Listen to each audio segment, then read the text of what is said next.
જોરદાર એક વખત આ દીકરીઓ માટે આપણે તાળીઓથી વધાવીએ કે સરસ મજાનું રાબડા ગામ રડી આમણું. રાબડા ગામ કોણ નથી ગયું? પહેલા એ આંગળી ઊંચી કરો. તીર્થયાત્રા ધામ વિશ્વમરી ધામમાં કોણ નથી ગયું? એક વખત 100% જરૂર જજો, કારણ કે એ ધામ નહીં, અલૌકિક ધામ છે. જ્યાં સ્વર્ગનું નિર્માણ જ્યાં થયું હોય ને એ ધામ છે. જ્યાં વિશ્વ વિધાતા એમ કહેવાય કે ત્યાં જાઓ ને તમને સુખ દુઃખ બધું વિસરાઈ જાય. તમે એક વખત એ ધરતી ઉપર પગ રાખો અને ત્યાં કને આપણે મંદિર કહીએ છીએ, માતાજીને આપણે મંદિર કહીએ, પણ ત્યાં કને મહાપાત્રે ત્યાં કને પાઠશાળા બનાવી છે. શું બનાવી છે? પાઠશાળા. મંદિર નથી કહેતા, પાઠશાળા. પાઠશાળા એટલે આપણે બધા ભણતા હોઈએ ને નિશાળ, એ પાઠશાળા ત્યાં કને ધામની અંદર તમને અલૌકિક જોવા મળશે. અને ત્યાં કને ધામની અંદર ઘણું બધું જાણવા જેવું છે. જેને ખબર છે કે ધામ શું છે, બાકી તો બધા સેલ્ફી લેવા વાળા, વિડીયો લેવા વાળા, ફોટોગ્રાફી લેવા વાળા ઘણા બધા છે. કે ત્યાં મહા કોણ છે, મહાપાત્ર કોણ છે, જો એને તમે એક વખત સમજી લો, ઓળખી લો તો તમારો બેડો પાર થઈ જાય. માણસને બધાને કંઈક ને કંઈક જોઈએ છે. ભગવાન પાસે જાશો તો તમે એમને એમ તમારા મનમાંથી કોઈ શબ્દ ન નીકળે ને એવું કોઈ દિવસ બને નહીં. કાંઈ ને કાંઈ હરેક વ્યક્તિને કાંઈ ને કાંઈ દુઃખ હોય કે ન હોય? કારણ કે હરેક વ્યક્તિ જીવનમાં ઘણા સંઘર્ષ અને ઘણી તકલીફો રાખી અને જીવન પોતાનો પૂરો કરે છે. એમાં તો જ્યારે સુખના દિવસ હોય અને ત્યારે ખાવા જેવા ન હોય, કેવી પરિસ્થિતિ હોય કે ભગવાને બધું હવે સારું દીધું છે પણ હવે એક કોળિયો ખાઈ નથી શકતો. કેમ? હવે ડાયાબિટીસ વાળા જો કોઈ મીઠાઈના બટકામાં આપી દો, ખાહે? પહેલા લાડવા છે ને કમસે કમ એક બાલટી ઉલાડી જતા હતા. સાચી વાત ખોટી વાત? કાંતિ કાકા, થાળી ભરીને આજે એક લાડવો ખાવો હોય ને તો 100 વખત વિચાર થાય ડાયાબિટીસ વધી જાય તો. કારણ કે શરીરમાં આ બધું ખાવાનું આપણા સ્વાસ્થ્યનું સૌથી મોટું કારણ છે કે અહીંયા કને હજી સુધી કોઈ રિયાલિટી વસ્તુ મળતી નથી. તમે ગમે એટલી મોંઘી વસ્તુ કરો તો પણ એની અંદર મિલાવટ છે ને છે જ. આજે તમે દૂધ બી કહો ને તો દૂધમાંય મિલાવટ છે. આટલું બધું કંઈ આરે વાળા દૂધ આપતા હોય, કંઈ એટલું બધું દૂધ ગાયો આપે? આ પાવડરનું દૂધ છે, કેમિકલનું. છતાં આપણે પીએ છીએ કે નહીં? છોકરાઓને પાઈએ છીએ કે નહીં? જમાનો કેટલો ખરાબ છે અને એના પછી હજી કેટલો ભયંકર આવવાનું છે કોઈને ખબર નથી. પણ દેખાય છે કે આજની તારીખમાં નાના નાના દીકરાઓ વયા જાય છે, 40, 50, 60 વર્ષના ઢળી પડે છે હાલતા હાલતા. વિચાર કરો કેવો કળિયુગ છે. હળાહળ કળિયુગની ચાલુ થઈ ગયું છે. અને એ કળિયુગમાંથી બચવું હોય ને તો ખાલી તમારી કુળદેવી તમારું હાથ પકડશે, બાકી કોઈના બાપની તાકાત નથી કે તમને કોઈ બચાવી શકે આ કળિયુગમાં. સત્ય વાત કરું, કારણ કે જીવનની અંદર હરેક દુઃખ આવી ગયા. ત્રેતાયુગ આવી ગયું, દ્રાપર આવી ગયું, હવે આ કળિયુગ હાલે છે. આ કળિયુગ એટલે શું? પહેલાના જમાનામાં ભૌતિક સુખો હતા, ગાડીઓ હતી, ઘોડા હતા, તમારે હાલીને જવું પડતું હતું કોસો દિલ, તમારું સ્વાસ્થ્ય સારું રહેતું હતું. આજે તો અહીંયાથી આટલું નથી લાવતું, મારા ઘૂંટણ દુખે છે અને મારા કાંડા દુખે છે. કેમ? કારણ કે ખાધા ખોરાકી તમારી રિયલ નથી. નથી ને? આપણે કોનો દોષ આપીએ છીએ? આપણે આપણા પોતાનું બગાડ કરવા બેઠા છીએ. એમાં કોઈનો ભગવાનનો કે કોઈનો વાંક નથી. કર્મ કોને કહેવાય? જે કરેલા કર્મ હોય એ ભોગવવા પડે. ખરાબ કરો તો કર્મ કરો, ખરાબ હોય તો ખરાબ જ ભોગવાનું છે. જેવી રીતે એક સરસ મજાની વાત કર્યું કે માણસની આદત છે ને કોઈ દી જાય નહીં. જે જન્મજાત આદત હોય કોઈ દિવસ જાય નહીં. એના ઉપર એક નાની વાર્તા કરું. આજે ભલે અડધો કલાક વધારે થઈ જાય, 9 વાગે સુધી ખેંચીશ, હાલશે ને? કારણ કે હજી અભિનય બી ઘણા છે અને માતાજીના પ્રવચન બી ઘણા છે. આ વખતે એક વાર્તા કહું છું કે માણસનો સ્વભાવ કેમ ન બદલે, તો એના ઉપર એક વાત કરું. એક આશ્રમની અંદર એક કૂતરી હતી. એ કૂતરીને બધી જગ્યાએ ઉલાડવાની આદત. આખો આશ્રમ ખેદાન મેદાન કરી નાખે. આશ્રમના સાધુ મહારાજ પણ બહુ કંટાળી ગયા. મહારાજ કે આને કાંઈ કરું કે. તો એણે શું કર્યું? કમાન્ડરમાંથી પાણી છાંટી અને એને સરસ મજાની યુવતી બનાવી નાખી. શું બનાવી નાખી? પહેલામાં વિદ્યાઓ હતી. પહેલામાં તમે ખાલી ઝાડને પાણી છાંટો ને તો એમાંથી કાંઈક પેદા થાય. માણસ ઉપર પાણી નાખો તો અલગ અલગ રૂપ થાય. એવી શક્તિઓ હતી. હમણાં પણ છે, પણ કળિયુગની હિસાબે કોઈ દેખાતી નથી. પણ કોને દેખાય? જે સાચું ભક્ત હોય, સાચો હોય જીવનની અંદર, કારણ કે મહાપાત્ર અમારા સાચા છે, જેમને વિશ્વ વિધાતા સાક્ષાત પૃથ્વી ઉપર આવી અને રથમાં ઉપર આવીને દર્શન દીધા છે. એવા મહાપાત્ર જેના જીવનની અંદર પોતે આચરણ લઈ અને જીવીને બતાવે છે, પોતે ખેડૂત પુત્ર રહી અને પોતે આપણને એક રાહ બતાવે છે કે જીવન કેમ જીવવું જોઈએ. એને કાંઈ નથી પડી, તમારી જેમ જ હડતા ફરતા હશે. ધામમાં જશો તો તમે ઓળખી શકો તો નસીબ, ન ઓળખો તો કાંઈ નહીં, બાજુમાંથી જો આમ ક્યાં નીકળી ગયા. આ સત્ય છે. તમને કાંઈક લેવું હોય, કાંઈક પામવું હોય તો એક વખત જરૂર જાજો. એ બ્રાહ્મણ મહારાજે એ કૂતરી ઉપર પાણી છાંટીને સરસ મજાની 16 વર્ષની યુવતી બનાવી નાખી. હવે યુવતી તો થઈ ગઈ, ત્યાંથી તો એક રાજા ત્યાંથી રથ લઈને નીકળતા હતા અને આશ્રમમાં જાય છે. એની નજર યુવતી ઉપર પડી અને સાધુ પાસે કહે છે કે આ યુવતી સાથે મારે લગ્ન કરવા છે. મહારાજ કે હસી ખુશીને લઈ જાઓ, મારી મંજૂરી છે. એને ખબર છે મહારાજને કે આનો સ્વભાવ કેવો છે, પણ છતાં એને એમ લાગ્યું કે અગર યુવતી બનાવીને જો એનો સ્વભાવ સારો થતું હોય, એની આદત સારી થતી હોય તો કાંઈ વાંધો નહીં, એનો જન્મ ફળશે. પણ રાજમહેલમાં રાજા લઈ ગયા યુવતીને, લગ્ન કર્યા. રાત પહેલાના જમાનામાં લાઇટો નહોતી આટલી, દીવા ઉપર જ ચાલતું હતું. શું ચાલતું હતું? દીવા ઉપર જ આખા મહેલમાં દીવા લાગેલા હોય અને રાતનો ટાઈમ હોય ને યુવતી બધા દીવા છે ને ઉલાડી નાખે, એટલે આખા મહેલમાં અંધારો કરીને જાય. આવી રીતે રોજ બન્યા કરે. રાજા એક વખત ઉઠ્યા કે અંધારો કેમ મહેલમાં? કે ખબર નહીં, કે આ તો ઘણા વખતથી થાય છે અંધારો. ત્યારે સેનાપતિને આદેશ કર્યો કે તમે આનો જલ્દી નિકાલ લાવો, કોણ કરે છે આ? ત્યારે સેનાપતિ આખી રાત ફેરો ભરી અને જોયો છે કે આ તો રાજાની પોતાની રાણી જ છે કે આ ઉલાળા કરે છે.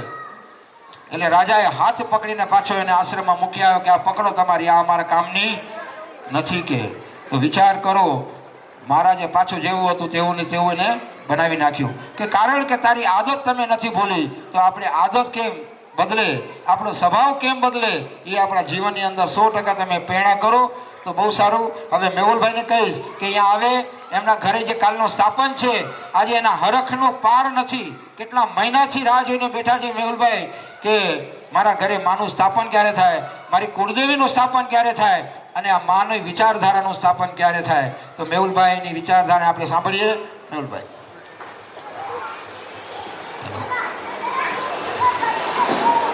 બધાઓને મારા જય માતાજી. મને તો બહુ જ આનંદ છે કે તમે બધા અહીંયા આવ્યા મારા ઘરમાં, મારા આ પટાંગણમાં. તમે બધાને મને આવીને મારો આનંદ એકદમ ઉપર કર્યો અને મારા આ ઉત્સવમાં તમે ભાગીદાર બન્યા મારા. એ મને બહુ જ આનંદ છે, આનંદનો અપાર નથી. આ આપણા કુળદેવી અંબેમાં અને માં વિશ્વંભરી વિધાતા જે આપણા લેખ લખ્યા છે, સૌથી પહેલાં આપણા વિશ્વ વિધાતા છે અને કુળદેવી જે રચયતા માં વિશ્વંભરી છે, એ જ આપણા કુળદેવીને રચયતામાં આવ્યા છે. અને આપણે મહાપાત્ર કહીએ કે કાંતિભાઈ કહીએ કે જય માતાજી, બધાને હું કહું કે આપણે ઘર એક મંદિર કેવી રીતે બને.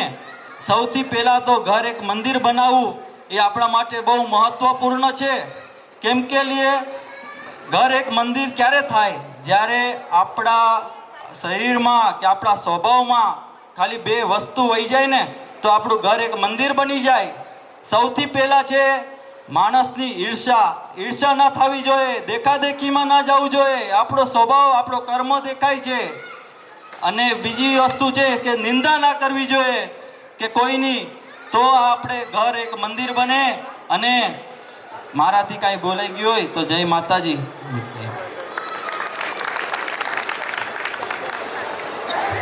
હલો મેહુલભાઈ, આજે ખરેખર એનું ધાર્યું એવું છે કે વિચાર છે કે ઘર મંદિર એટલે શું? ઘરની અંદર માને વિધિવત સ્થાપન દેવું એ આપણા હરેક દીકરાનો નિયમ છે. તમારી કુળદેવી તમારા દેશમાં હોય કે ન હોય, દીકરાના ચીર કરવા જાઓ કે પગે લાગવા જાઓ તો આપણે ગામડે જઈએ છીએ કે નહીં? વર્ષમાં, 2 વર્ષમાં, 3 વર્ષમાં, ક્યારેક તો માણસો 4 વર્ષે પણ જાય છે. એવા ડાયા કોણ છે 4 વર્ષે જાય એવા? આંગળી ઊંચી કરો. હજુ સુધી પોતાના કુળદેવીના 5 વર્ષથી દર્શન નથી કર્યા દેશમાં, એવા આંગળી ઊંચી કરો.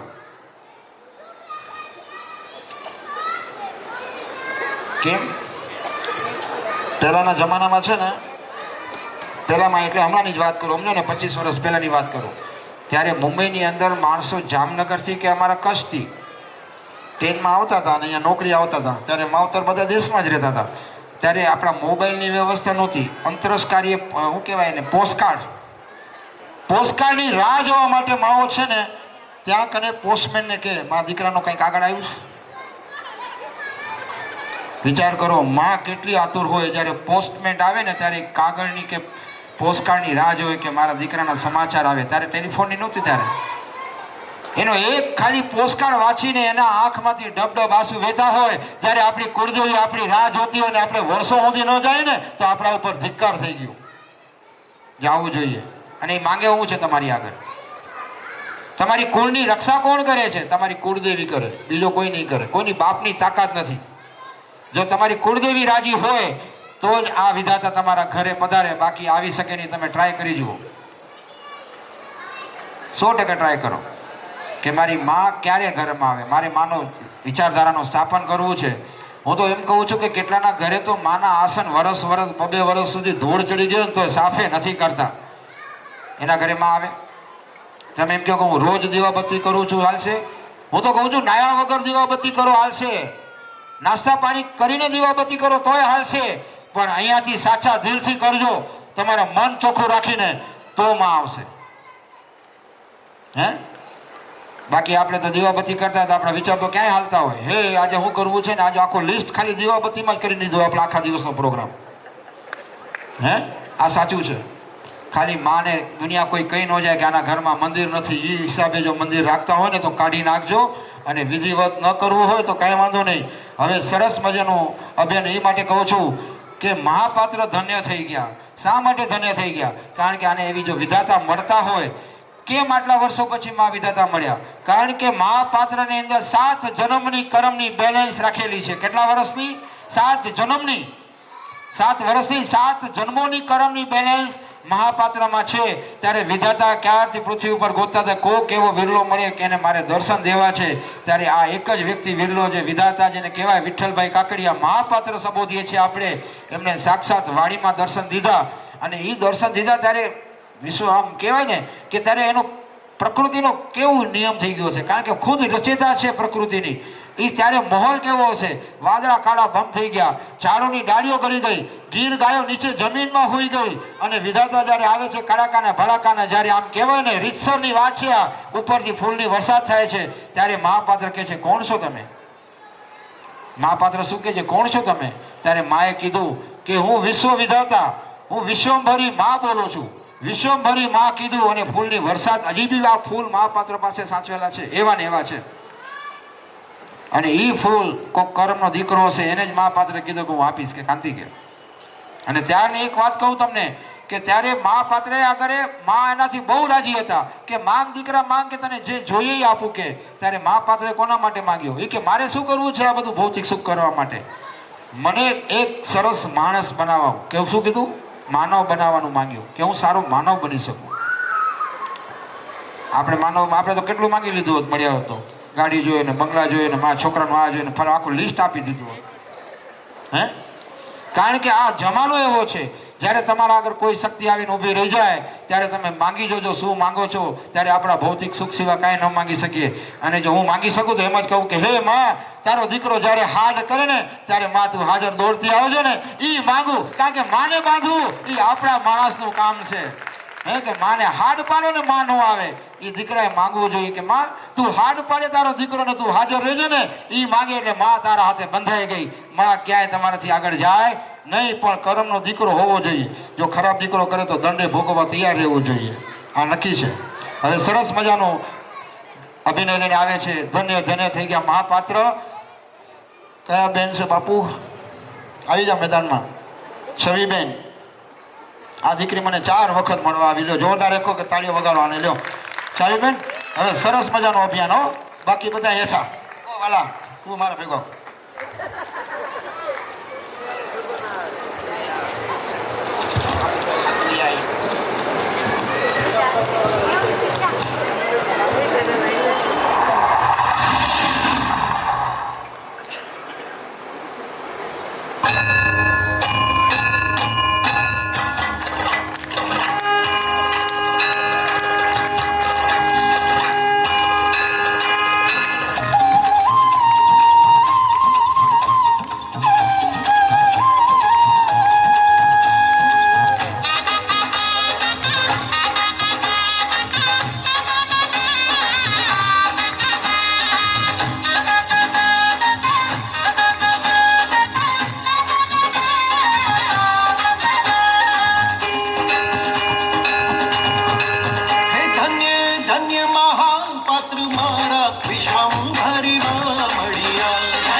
ધન્ય મહાપાત્ર મારા વિશ્વંભરી મળ્યા.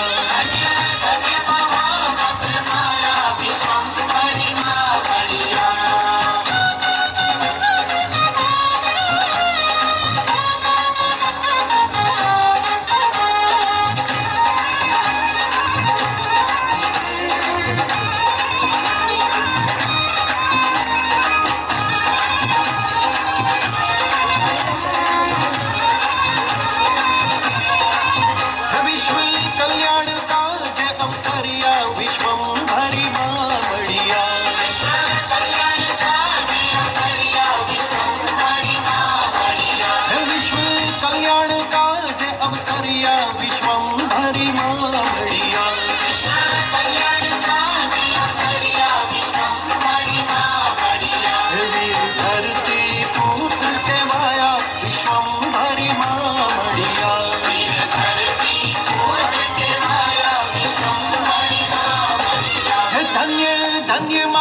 હલો, વાહ વાહ જીવાબેન, જોરદાર તાળીઓથી આપણે વધાવીએ.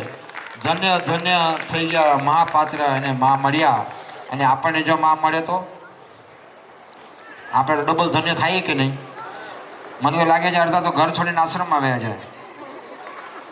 હે, એવું નથી. સંસારમાં રહી અને જો સાદું જીવન જીવે ને તો એના જેવો બીજો કોઈ વ્યક્તિ નહીં. આ 10 મણકાની માળા છે. આપણે 108 મણકાની માળા ગણીએ છીએ ને, ભગવાનનું નામ લેતા હોઈએ, માતાજીનું નામ લેતા હોઈએ, પણ જીવનની અંદર જો પહેલા 10 મણકાની માળા તમે આચરણમાં લઈ લો તો તમારે ભગવાનની માળા ગણવાની પણ જરૂર નથી નથી ને નથી. હું છાતી ઠોકીને કહું છું કે સૌથી પહેલો આપણા માટે મણકો ગણવો જોઈએ કે પહેલો મણકો છે સ્વભાવ બદલવો. પહેલો મણકો એ છે કે મારો સ્વભાવ કેવો છે. કારણ કે સ્વભાવ સારો હોય ને તો 10 માણસ તમારી આજુબાજુમાં રહેશે, અને જો તમારો સ્વભાવ ખરાબ હશે ને તો તમારા આગળ ભેગા હશે ને એ છોડીને વયા જશે. પછી બાયડી હોય તો ભલે, મા હોય તો ભલે, સાસ હોય તો ભલે, કે સસરો હોય તો ભલે, કે દીકરો હોય તો ભલે. આજે બધાને છે ને વાલ ગમે છે, પોતાનું માન ગમે છે, પોતાનું સન્માન ગમે છે, પણ જરૂર નથી કે ખોટામાં સન્માનમાં હાથ દેવું, પણ પ્રેમથી બોલવું, શાંતિથી સમજાવવું. અને જીવનની અંદર સ્વભાવ તમે ગુસ્સામાં બોલશો તો એ છે ને પ્રેમથી બોલશો તો એ છે. તમારું મગજ ગરમ થતા વાર લાગે છે. મગજ ગરમ થાય એટલે તમારા બધા કામ છે ને ઝીરો થાય. કારણ કે જે કરવાનું છે ને એ તમે નથી કરતા ને જે ન કરવાનું છે ને એ રસ્તે ચડી જાઓ છો. એટલે જીવનની અંદર મારા આગળથી કાંઈક લઈ જવું હોય તો પહેલો મણકો છે, કાલથી ટ્રાય કરજો સ્વભાવ બદલવાનો. ગમે એટલો ગુસ્સાવાળો હોય આપણે હસીને જવાબ દેવાનો. બીજો મણકો છે પોતાની ભૂલ પોતે સ્વીકાર કરવી. આપણે કરીએ છીએ કે મારી ભૂલ થઈ ગઈ છે, આજે મને માફ કરી દો. આપણે નાના બાપના થઈ જવાના છે. ઉલટાનો આપણા શરીર ઉપરથી, મગજ ઉપરથી અને દિલ ઉપરથી બોજ હળવું થઈ જશે. એને સામેવાળાને સમજાશે કે પોતાની ભૂલ સ્વીકાર કરીને આગળ ગમે એટલો ગરમ હશે એ ઠંડુ થઈ જશે. પણ આપણે શું કરીએ છીએ? સામે ચડી જઈએ, તું આવ, મારી ભૂલ જ નથી. આપણે સ્વીકારવા તૈયાર નથી આપણી ભૂલ હોય તો. હું સાચો જ છું. અને એવી રીતે આપણે સાદું જીવન જીવવું. અને જીવનમાં સાદું એટલે શું? સાદા કપડાં પહેરવા નહીં, સાદું ખાવું નહીં. સાદું જીવન કોને કહેવાય? એકબીજાની દેખાદેખી ન કરવી. આપણે સાદું જીવનમાં નથી સમજતા ને, દેખાદેખી કરીએ. ઓલાએ આટલા બધા ભેગા કર્યા તો આપણે આનાથી વધારે કરીએ. આણે આ ટીવી મોટી લઈ, એનાથી બી મોટી ટીવી હું લઈ આવું. હે, જે છે જેવું છે એનાથી આનંદમાં રહેવું પડે. એકલા બેઠા હોય તો અહીંયાથી અંદરથી આનંદ આવવો જોઈએ. એને કહેવાય જીવન સાદું. અને સરસ મજાનો હવે માની વિચારધારા લઈને આવશે. હજી મારે ઘણું બોલવું છે, હજી ક્યાં હાલતા નહીં કોઈ. ખીલનાબેન શાહ, ખીલનાબેનને પછી નેક્સ્ટ લો. ખીલનાબેન હમણાં ઉપર છે, તો પછી આપણે લઈ લઈએ મિનલબેન સાવલા. આવી જાઓ મીનુમાં.